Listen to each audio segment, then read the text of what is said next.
Ladies and gentlemen, or shall I say, wandering stars of consciousness, what if I told you that the greatest secret about being the chosen one is that you didn't choose it, and yet it was always you? You see, we spend our lives desperately trying to prove our worth, searching for signs, asking, "Am I special? Do I matter?" But the universe does not operate on job titles, social media followers, or medals hung upon the wall. It dances to a quieter, deeper rhythm. And sometimes someone comes along whose very existence unsettles the ordinary without trying, without boasting, without even knowing why. Such a person is called the chosen one. But don't let the phrase inflate your ego. Being chosen doesn't mean elevated, it means entrusted. It means you carry a light others pretend they do not see, a truth they avoid, a mirror they cannot look into without confronting themselves. People will know, they will react, not because you shout from rooftops, but because your silence echoes in their souls. Tonight we explore 7 proofs, not opinions, not affirmations, but signs that people already know who you are. The idea of being the chosen one is not something to be grasped by the ego or claimed like a trophy. It is not given by human hands, nor is it earned through accolades or social validation. Rather, it is something that unfolds naturally, inevitably, like the blooming of a lotus or the movement of the tide. You see, the first proof that people recognize you as the chosen one is not something you can fabricate. It is that you were not chosen by man, but by the eternal rhythm of the universe. This rhythm is the silent intelligence that spins galaxies, stirs the wind, and causes your heart to beat without effort. It is the Tao, the Logos, the eternal dance, and in this dance some individuals are not selected. They are revealed, not by institutions, but by existence itself.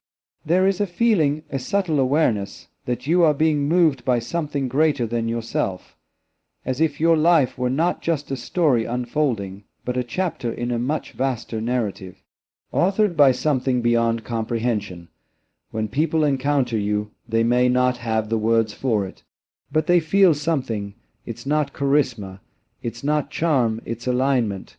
You walk as though you're not walking alone.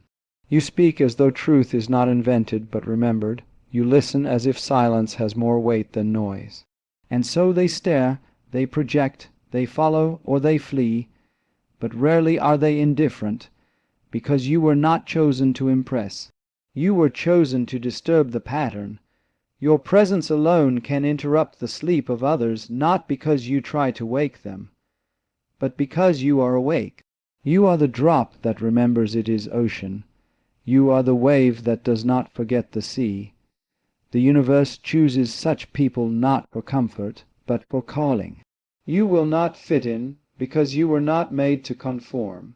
You will feel out of place because your place is not of this world. It is within it, like a flame held in a lantern, illuminating but never consumed. And others, without knowing why, will feel this light. Some will be drawn to it, others will resent it. But all will sense it. So you see, the first proof is not external. It is not in their words, but in their reaction. They know, they just don't know why they know. Your being triggers a knowing they have buried, a sense that something sacred is walking among them, not above, not below, but through. And it is not your task to convince them. Your task is simply to be. For in being, you become the living evidence of something timeless, a reminder that the divine still moves, still breathes, still chooses, even in a world that has forgotten how to listen. You are not recognized by what you do, but by the energy you carry. This is the second undeniable proof that people know you are the chosen one. It is not in your achievements or credentials, not in the noise you make or the things you claim. It is something quieter, deeper, something that cannot be imitated. It's the weight of your presence. You walk into a room and the atmosphere shifts. Conversations pause, glances linger, the air thickens with a kind of spiritual gravity. People might not understand it, but they feel it. You don't have to speak to be heard. You don't have to move to be noticed. Your energy arrives before you do, and stays long after you leave. This is not something you create. It is something you carry. An invisible field of awareness, of power that does not scream but hums. You are tuned to a frequency most have forgotten exists. It's as if the universe whispers through your very existence, and people hear it not with their ears but with their soul. Some mistake it for confidence. Others think it's mystery, but it is neither. It is simply alignment. You are aligned with something beyond this world, and that alignment radiates. People recognize it in ways they can't explain. You might notice strangers confiding in you, telling you things they've never told anyone. You may find others drawn to you in moments of crisis, as if they instinctively sense that you carry something stable in a world that constantly shakes.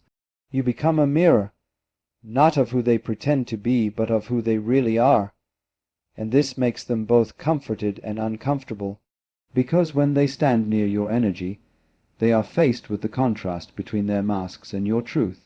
This is why some people will be magnetized by you, and others will feel threatened, not because you have harmed them, not because you have said anything unkind, but simply because your energy holds a frequency that exposes everything false. And truth, when it has been buried, becomes painful to look at. You do not have to try to be powerful. You are powerful because you have stopped trying. You are present, real, awake, and this quality is so rare that people will attribute all kinds of meaning to it. Some will think you are arrogant. Others will assume you are enlightened. Some will love you. Some will envy you. But all will feel something shift in themselves in your presence. This is the silent recognition of the chosen one, not a badge you wear, but an atmosphere you create just by being. You see, true power does not perform, it resonates, and those attuned to that vibration will feel something ancient in you, something sacred that needs no explanation. And those who fear it will avoid you, not because of what you do, but because of what your presence reveals. You disrupt comfort zones without effort. This is one of the most telling signs that people know you are the chosen one. You don't need to preach or provoke, yet somehow, your presence alone challenges the illusions people have built around themselves. You enter a room and people begin to question subtly, inwardly, their values, their beliefs, their choices. It's not because you've said anything controversial, but because who you are exposes the smallness of what they've settled for. You radiate a frequency that gently but unmistakably shakes the structures of fear and conformity they've grown comfortable within. Most people build lives based on what is safe, familiar, and socially approved. They surround themselves with ideas and habits that keep them feeling secure, even if that security is an illusion. When someone like you comes along, someone aligned with a higher truth, someone not afraid to live authentically, it acts like a mirror they never asked for. And mirrors are uncomfortable when you've spent years hiding. You become a disruption not through action, but through presence. You will notice that some people become defensive around you without cause. They may project negativity onto you, assign motives you never had, or distance themselves without explanation. This has nothing to do with you personally, and everything to do with the inner world your presence unsettles. When someone is committed to remaining asleep, your awareness feels threatening. When someone has compromised their spirit to fit in, your authenticity feels like confrontation. Without intending to, you reveal what they've buried, and that is both powerful and painful. At the same time, others will find themselves strangely compelled by you. They may not understand why, but they feel the urge to change something in their life after spending time with you.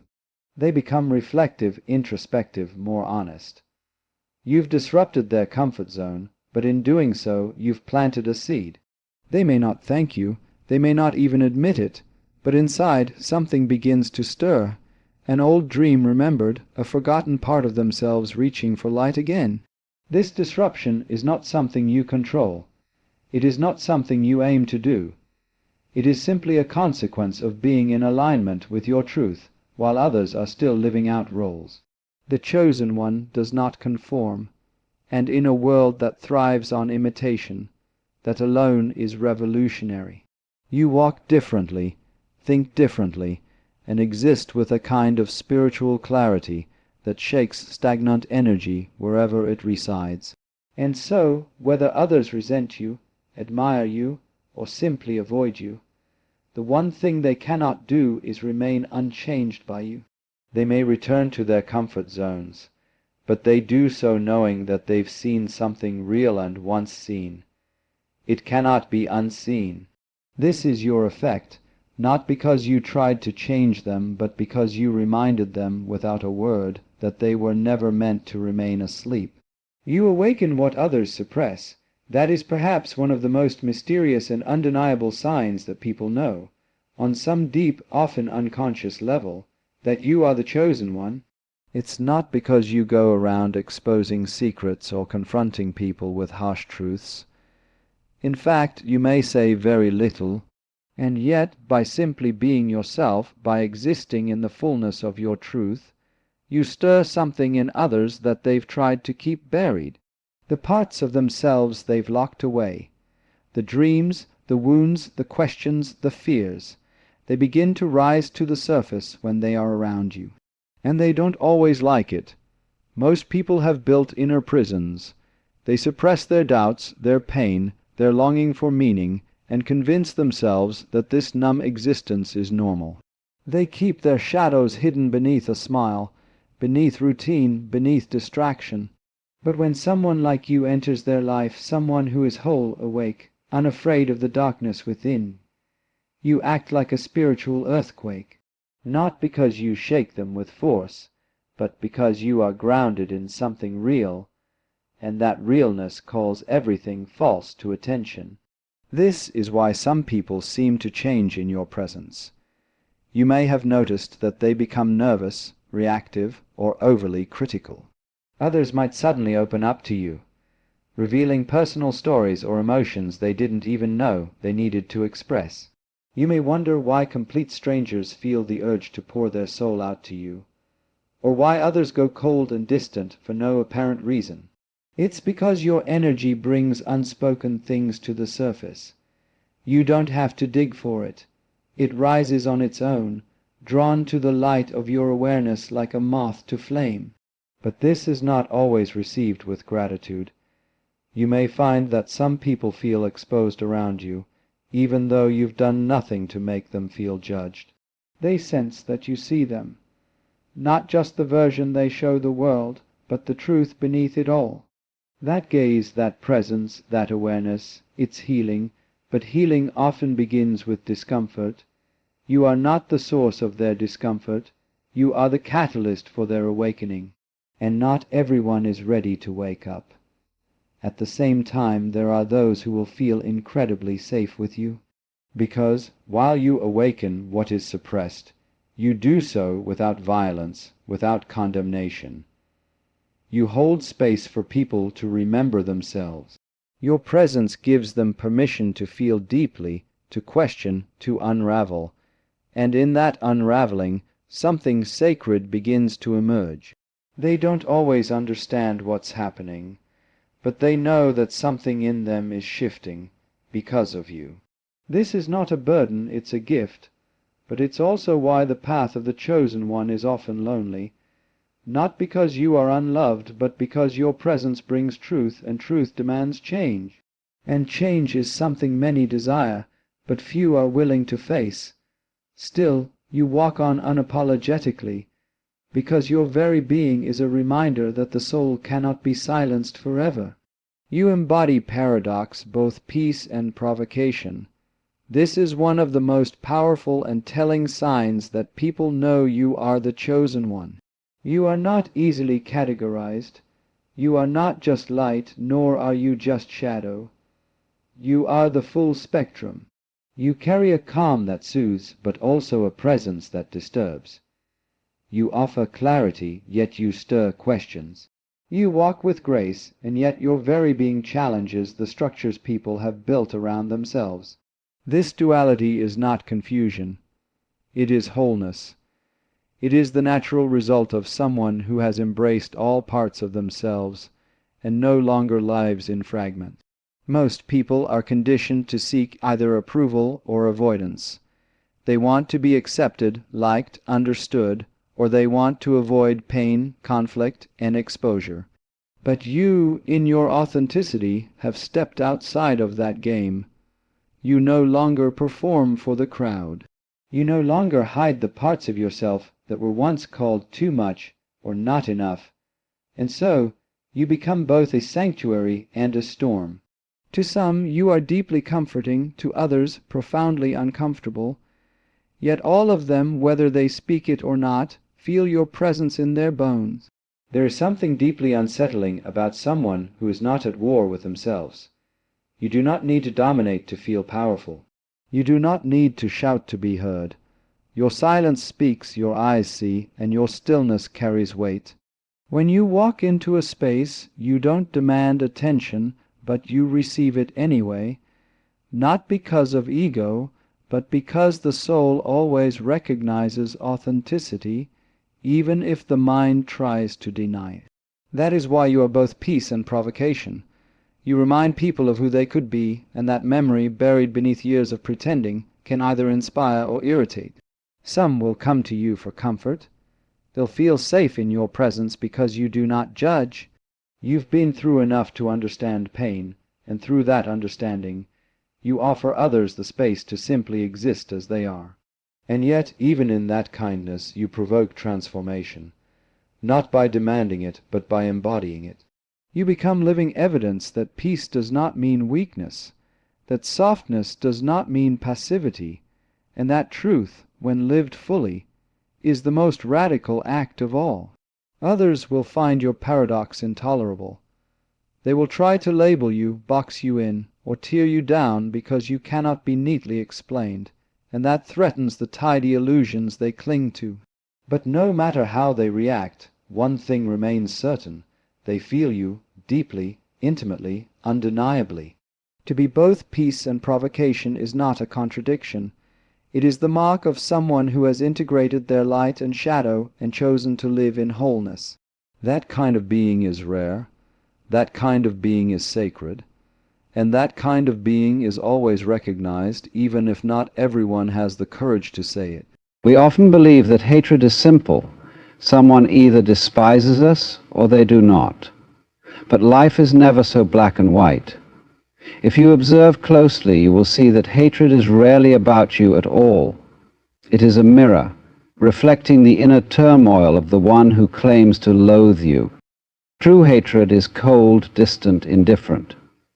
But if someone constantly fixates on you, reacts to your presence, or speaks of you with intensity, then something deeper is at play.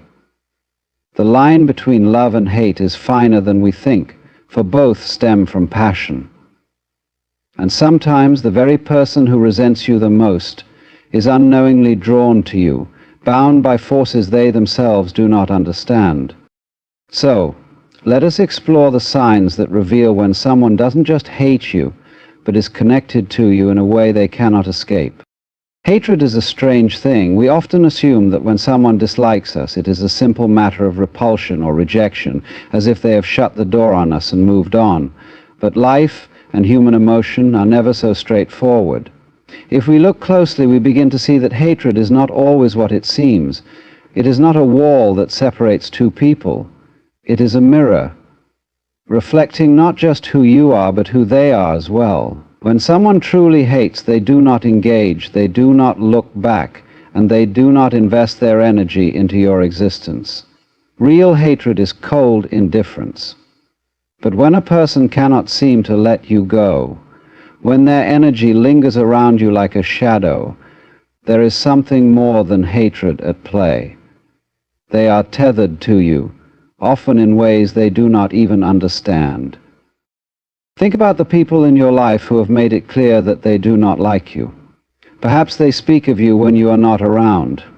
Maybe they roll their eyes at your success, dismiss your presence, or react strongly to even the smallest things you do. And yet, for all their disdain, they seem unable to ignore you completely. They pay attention, they listen, they respond. Hatred, if we strip it down to its essence, is a form of attention. And attention is energy. Energy only flows where something matters. This is where we begin to see that hatred and admiration are often intertwined. People rarely hate what does not affect them. More often than not, what they detest in you is something that stirs them. Perhaps a quality they wish they had, a freedom they do not feel, or a courage they are too afraid to claim for themselves. A person who dismisses you without a second thought is one who has no emotional ties to you. But a person who watches, reacts, and obsesses, even under the guise of contempt, is someone deeply affected by your presence. It is as if you represent something unresolved in them, a question they do not want to answer, a truth they are not ready to face. And so you must ask yourself, is it truly hatred, or is it an unspoken connection wrapped in resistance? When someone hates you but cannot let you go, what they are expressing is not rejection but attachment. They are bound to you, caught in a dance they may not even be aware of. This is why so many of history's greatest rivalries have existed between people who were, at their core, deeply fascinated with each other. Love and hate are not opposites. They are neighbors, divided by the thinnest of walls. Sometimes hatred is simply a misunderstanding of one's own feelings. A person may resent you because you remind them of their own limitations. Your presence may shine a light on the things they wish they could be, and rather than face that uncomfortable truth, it is easier to project that discomfort outward, making you the source of their frustration rather than looking inward. But resentment, in this form, is a backhanded form of admiration. It is an unwilling admission that you are important enough to stir something in them. Understanding this changes everything. It allows you to step back and see their emotions for what they really are. It teaches you not to take their hatred personally, because their feelings are rarely about you in the way you think they are. You are simply the mirror, reflecting something they are not ready to see. And in that realization, there is power. Power to release yourself from their negativity, power to stand firm in who you are, and power to walk away knowing that their emotions belong to them, not to you. When we think of hatred, we often picture something definitive, something solid and immovable. But the truth is, real hatred is not loud. It does not seek acknowledgement, nor does it demand attention. It is quiet, distant, and empty. A person who truly despises you does not waste their energy on you. They do not argue, they do not react, they do not even care enough to think about you. Hatred, in its purest form, is indifference. It is the absence of feeling, the absence of recognition, the absence of any real connection. But when someone constantly reacts to you, when their emotions are stirred by your presence, when they go out of their way to speak of you, engage with you, or even undermine you, this is not hatred in its truest form. This is something else, something far more complex. Obsession, fascination, and resentment often disguise themselves as hatred. We assume that because someone speaks negatively about us, because they roll their eyes when we succeed, or because they seem irritated by our very existence, that they must simply hate us. But why then do they seem unable to ignore us? Why do they always have something to say, some criticism to offer, some reaction to give? A person who is unaffected by you does not respond to you. They do not take time out of their day to dwell on your actions, your choices, or your successes. But the person who claims to hate you, yet continues to keep you in their awareness, is someone who is tied to you in a way they may not even understand. Consider how much energy it takes to truly dislike someone, to constantly think about them, to speak of them, to react to them.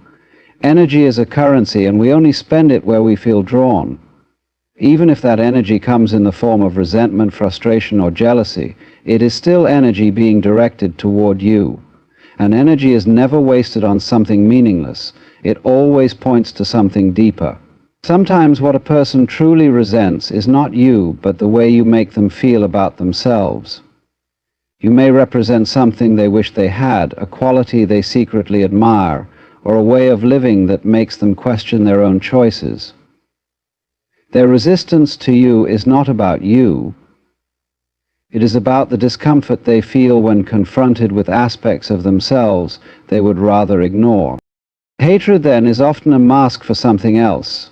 It is an unspoken attachment, a tether that binds two people in an unseen way. Love and hate are not opposites. They are deeply intertwined. Both require passion, both require focus, and both create a connection. If you are truly indifferent to something, it does not affect you, it does not stir you. But when someone reacts to you, positively or negatively, it means you have entered their consciousness. You have become significant in some way. Even if they refuse to acknowledge it, their fixation reveals what they do not want to admit. You matter to them. This is why some of the greatest rivalries in history have been fueled not by pure hatred but by deep fascination. Two people who seem to despise each other often share an unspoken connection, an energy that neither one can fully break away from. The stronger the emotion, the deeper the bond. And sometimes what appears to be hatred is simply an unresolved feeling, one that even the person experiencing it cannot fully explain. So the next time someone seems to dislike you with unusual intensity, ask yourself, is it truly hatred, or is it something more? Are they rejecting you, or are they unconsciously drawn to you? Their emotions may be tangled, confused, and unprocessed, but one thing is certain. If someone cannot ignore you, then they do not truly hate you. Something inside them is keeping them tied to you, and in that realization, you may find a sense of freedom. You are not the source of their emotions, you are simply the trigger that brings them to the surface. And once you understand that, you no longer have to carry their burden as your own. The line between love and hate is thinner than we often realize. We like to think of them as opposites, but in truth they are merely different expressions of the same deep emotional investment. If someone truly hates you, they should be able to walk away without a second thought, as if you were nothing more than a passing shadow.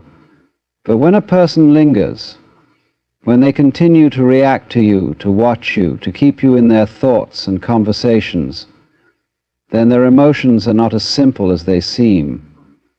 Hatred in its loudest form is rarely pure. It is tangled with something unspoken, something unresolved, something they may not even fully understand themselves. Look closely at the way people behave around you.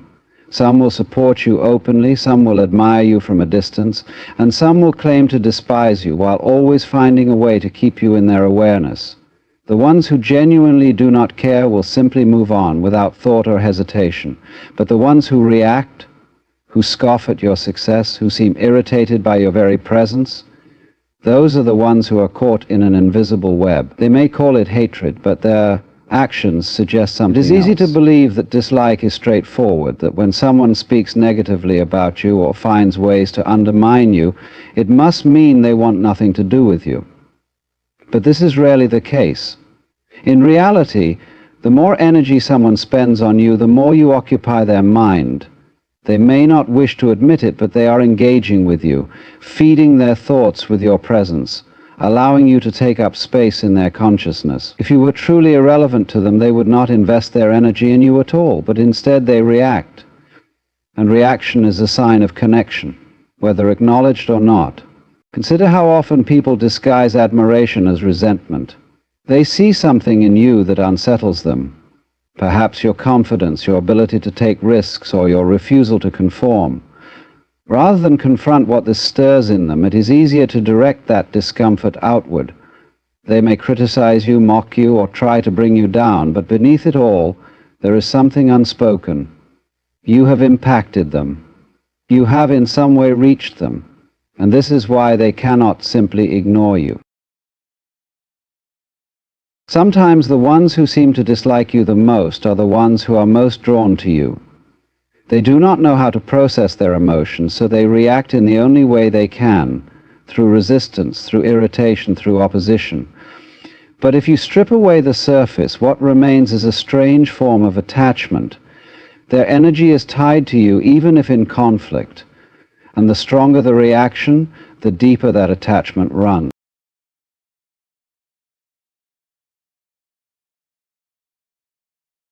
This is why rivalries can be more intense than friendships, why enemies can sometimes know each other more deeply than friends do.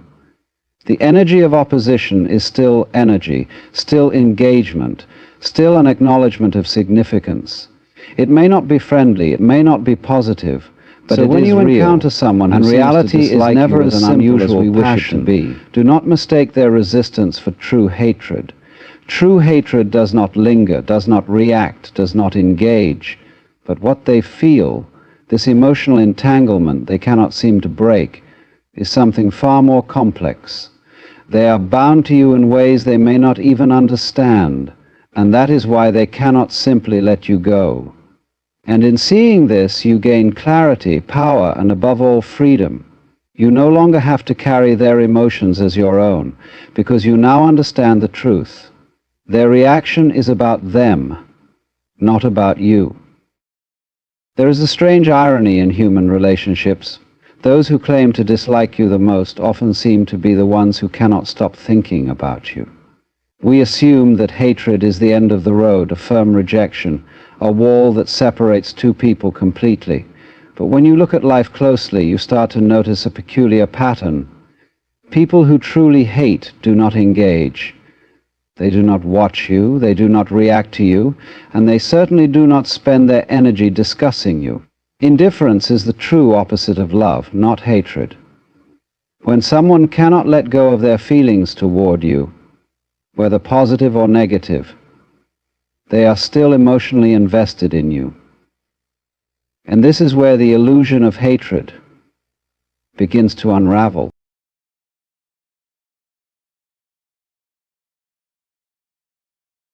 If someone actively dislikes you, their words and actions may suggest rejection, but their focus tells a different story. Pay attention to the way they behave. Do they criticize you often? Do they seem irritated when you succeed? Do they make an effort to undermine you, or even go out of their way to discredit you? These are not the behaviors of someone who is indifferent. These are the behaviors of someone who, whether they realize it or not, is engaged in a relationship with you, even if it is one of opposition. It is as if they are subconsciously tethered to you, unable to look away. If their feelings were truly clear-cut, they would simply move on. But they do not. They stay. This is because hatred in the shadows of your existence, with fascination, caught in a cycle of reaction. The more someone hates you, the more they are drawn to you. They may resent something about you, a quality you possess, the way you live your life, the way others respond to you. But beneath that resentment is an undeniable connection. They do not truly wish to ignore you. They wish to understand why they feel so strongly about you. They may disguise this curiosity as contempt, but the very fact that they are still reacting, still watching, still engaging, reveals the truth. They are not as detached as they claim to be. Human nature is complex. We are drawn to things that make us feel deeply, even if those feelings are uncomfortable. When someone cannot stop themselves from reacting to you, it means you have affected them in some way. You may trigger something in them that they do not want to face. Perhaps they see a version of themselves in you that they abandoned long ago. Perhaps you remind them of their own limitations, their own fears, their own regrets, and rather than process these emotions honestly, they redirect them toward you, making you the source of their discomfort. But their reaction is not about you, it is about them. You are simply a mirror, reflecting something they are struggling to accept. The irony of this dynamic is that the more they push against you, the more they reveal their attachment. They may claim to hate you, but their energy betrays them. A person who is truly free from emotional ties will not waste their time trying to bring you down. They will not invest their energy in your downfall. But when someone fixates on you, when they are unable to let go of their feelings, whether those feelings manifest as jealousy, anger, or frustration, there is something unresolved within them. Their hatred is not rejection, it is resistance. Resistance to the way you make them feel, to the way you challenge their worldview, to the way your existence forces them to confront something within themselves. This understanding frees you. It allows you to see their actions for what they truly are, an unconscious confession of attachment. You no longer need to take their words personally, because you recognize the deeper truth. Their emotions belong to them, not to you. Their fixation is not a reflection of your worth, but a revelation of their inner conflict. And when you see this clearly, you no longer need to carry the burden of their reaction. You can simply let go, knowing that their energy is theirs to resolve. You are merely the trigger, not the cause. There is an old saying that the opposite of love is not hate, it is indifference. Yet so many people believe that when someone expresses dislike toward them, it must mean they are truly hated. But if you look at human behavior with clarity, you will see something strange. Those who claim to hate you often cannot stop thinking about you. They cannot help but react to your presence, your actions, or even your mere existence. To be is indifference. A person who is indifferent to you will not concern themselves with what you do. They will not invest their energy in criticizing you, nor will they feel the need to remind others of their distaste for you. True indifference is silent, effortless, and detached. But hatred? Hatred is still an emotional connection. It still requires attention. And where attention flows, if someone truly despises you, they would have no reason to keep you in their awareness. They would move on as easily as the wind changes direction. But when they linger, when they scoff at your success, when they react to your words or feel the need to speak about you even when you are not around, it becomes clear that their emotions are not as simple as they claim. What appears to be hatred is often an unspoken fascination. You have in some way stirred something in them, whether they wish to acknowledge it or not. This is because humans are drawn to what makes them feel deeply. Love, admiration, resentment, envy. These emotions are powerful, and they do not arise from nothing. People rarely feel strong emotions towards something that does not impact them in some way. If someone is consumed with dislike for you, ask yourself, why do they care so much? What is it about you that keeps them engaged, even in opposition? The answer is often not about you at all. It is about what you represent to them. Perhaps they see a version of themselves in you that they abandoned long ago. Perhaps your confidence reminds them of their own insecurities. Perhaps your success reminds them of risks they were too afraid to take. Rather than face these feelings within themselves, it is easier to project them outward, making you the villain in a story they have created in their own mind. But their hatred is not about you. It is about the emotions you awaken in them. You are a mirror, reflecting back something they do not want to see. This is why some people are obsessed with tearing others down. It is not enough for them to dislike you silently. They must make it known, must seek validation for their feelings from others. But in doing so, they reveal the truth. They are still deeply attached to you. Even if they claim to despise you, their focus remains fixed on you, as if they cannot fully let you go. And what does this tell you? It tells you that their so-called hatred is not as simple as they would like to believe. It is tangled with envy, with curiosity, with an unconscious desire to understand why you affect them so deeply. When you see this clearly, you begin to free yourself from their negativity. You realize that their emotions do not belong to you, that their fixation is a reflection of their own internal struggle. You no longer need to take their words personally, because you understand that their reactions say more about them than they do about you. You are not responsible for how they feel. You are simply a presence in their world that has triggered something they are not ready to face. And so you have a choice. You can engage, fueling their emotions with your own reaction, or you can detach, recognizing that their feelings are theirs to resolve. In doing so, you reclaim your power. You step out of their narrative and into your own, where your energy is no longer tied to their unresolved emotions, and in that space of understanding you find true freedom.